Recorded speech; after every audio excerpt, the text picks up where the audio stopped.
En fait, c'est quatre amis, sauf qu'il y en a un qui manque. Il y en a un qui a décidé de quitter la vie d'un commun accord avec lui-même et qui manque terriblement aux autres. Et c'est un peu comment une amitié, un groupe d'amis va être ébranlé par la perte d'un des personnages.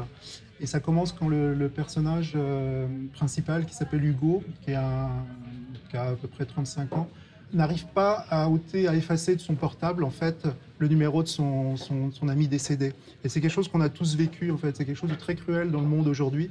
C'est de devoir ôter quelqu'un qu'on a connu, le faire disparaître comme ça numériquement. Et lui ne s'y résout pas et appelle son copain mort et tombe sur quelqu'un et a besoin d'un ami de remplacement, comme ça. Et c'est le début d'une histoire, en fait, où on voit les ravages du décès d'un proche, mais le but en même temps est de faire quelque chose d'assez lumineux, agréable. C'est pas quelque chose de plombant, déprimant.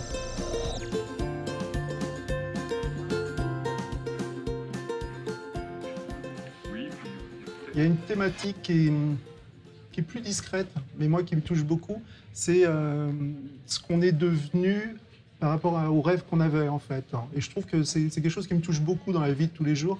C'est les gens font un boulot, mais rêvaient d'autres choses très souvent.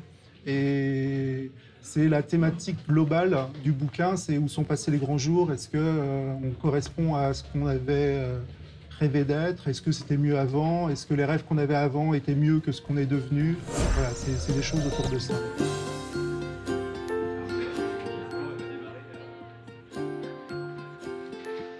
La page où Alice et Hugo sont ensemble dans la chambre, où on sent vraiment qu'il y a une grande complicité entre eux, qu'on arrive vraiment à toucher leur réalité, leur vie intime, et au bout du compte, qu'on se rende compte qu'il y a un schisme, qu'il y a quelque chose qui cloche dans leur couple.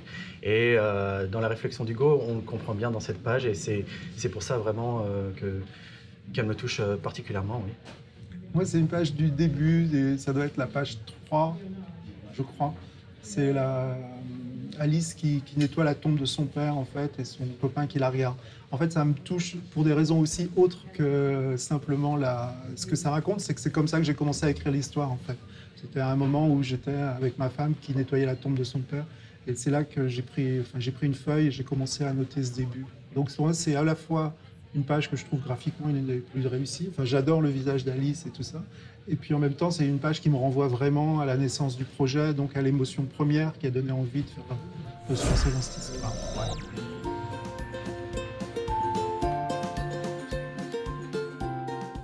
C'est même plus du domaine de la conscience, c'est que j'essaie de penser des films et je les adapte en BD. En fait, c'est vraiment tout le temps quelque chose qui est pensé comme ça. En fait, mes journées se mélangent entre l'écriture de scénarios de films que j'ai envie de réaliser, plus l'écriture de bande dessinée.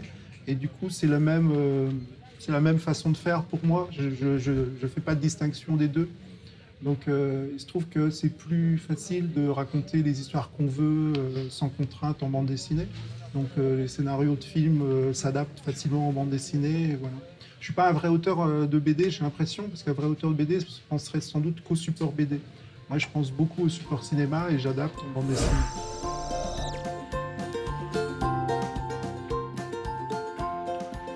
Oui, hein, sur certains plans, que quand on a fait le découpage ensemble, certaines propositions, ce sont des plans typiquement cinéma, et donc c'était pas mon vocabulaire graphique, mais j'ai appris beaucoup avec Jim, justement, par rapport à ce côté cinéma, et je me dis justement dans le découpage, au niveau des micro-gestes des acteurs, quand il y a le découpage en gaufrier, généralement quand Hugo est au téléphone, j'aurais changé d'angle de vue, j'aurais changé de plan, mais là c'est un gaufrier, en fait c'est juste l'acteur qui joue, et j'aurais jamais eu vraiment l'idée de faire ça si Jim l'avait pas inséré là-dedans. Et je trouve que c'est vraiment, on est vraiment dans le jeu d'acteur comme le cinéma, quoi.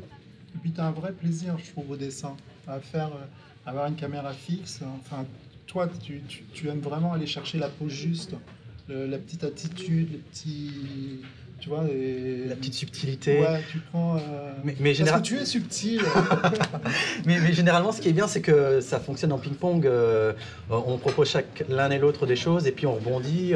Moi, je propose une attitude, tu me dis ouais, ça va, ça fonctionne très bien. Ou tiens, cette attitude-là, ou la main posée sur le visage, ou les coudes sur la vitre de la fenêtre. Et paf, ça fonctionne et on arrive vraiment à en sortir le meilleur. C'est ça, c'est vraiment ce jeu de ping-pong que moi j'aime bien.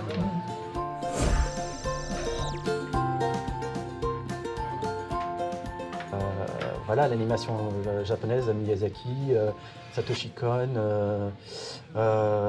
les mangas aussi, certains mangas, du comics américain, du franco-belge, je m'arrête à rien, vraiment, j'ai aucune frontière, aucune limite. S'il y a quelque chose qui me plaît, je vais aller le voler, ça c'est sûr. Il y a 10 jours, j'ai déjeuné avec mon maître absolu en bande dessinée, celui qui m'a tout appris, mais alors qu'on ne se connaissait pas.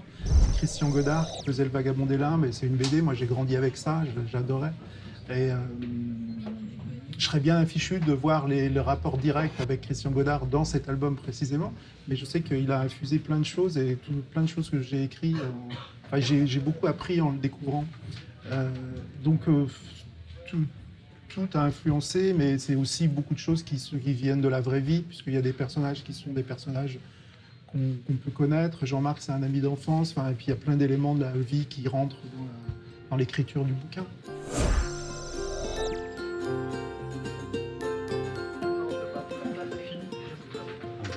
Les grands jours seront toujours là, pourquoi ils devraient passer? Moi, je dis comme mon copain. Non, je compte pas laisser passer les grands jours et je pense que si t'es comme moi, toi non plus, donc... Moi, c'est pour ça que je travaille avec lui, parce que j'essaie de profiter de sa sagesse. Moi, je suis partie de ces gens déformés qui ont une espèce de vision plus absolue de l'époque de leurs 15-20 ans et qui courent après... qui sont sur l'escalator, qui les emmènent loin de tout ça et qui essaient de courir dans l'autre sens pour retrouver cet âge-là. Mais ça marche pas, en fait. Donc voilà, c'est lui qui a raison, et c'est lui que j'écoute.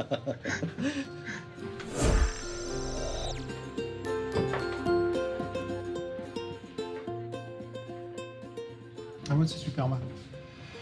C'est Superman parce qu'il est positif, il vole, il est fort et il a un grand slip. Il y a tout. Donc, non, c'est surtout que c'est ce qui m'a fait rêver étant gamin, le Superman de Richard Donner. J'avais adoré ça et j'ai vraiment rêvé là-dessus. Moi, je dirais que c'est Cyclope dans les X-Men. Parce que c'est un peu le boy scout, un peu l'exemple du groupe. Et je pense que ça m'a pas mal influencé quand je vivais avec ma famille. En étant l'aîné, toujours l'exemple à suivre, je me suis dit que oui, c'était quelqu'un qui me correspondait pas mal. Alors aujourd'hui, je ne sais pas, mais à l'époque, en tout cas, oui, c'était lui.